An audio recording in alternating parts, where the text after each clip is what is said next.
আলাইকুম। আপনাদের হাতে পাও ধরি বলি, আজকে ভিডিওটার ধাক্কা দেন না, 2 মিনিট সময় দেন। এশিয়া কাপ শেষ বাংলাদেশের, কিন্তু আপনাদের কাছে আমার একটা প্রশ্ন। জাকির ভাই, শামিম ভাই, তামিম ভাই, ইমুন নাই, এই প্লেয়ারগুলোর তহিদ হৃদয়, এই প্লেয়ারগুলোর পারফরমেন্স কি বা এই প্লেয়ারগুলোর গুরুত্ব কি ছিল পুরা এশিয়া কাপটা জুড়ে? এই প্লেয়ারগুলো কি পারফরমেন্স করেছে বলেন?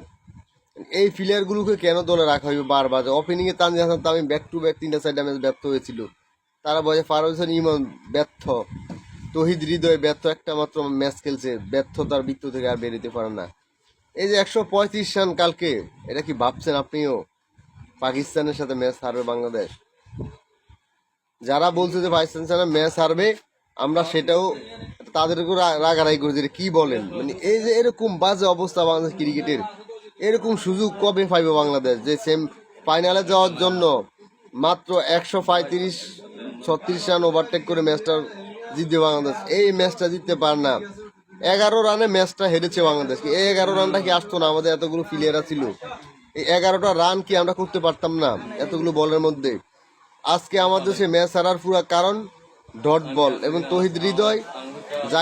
জাকিরা লয় কি জন্য? ওরা কেন মাঠে লয়?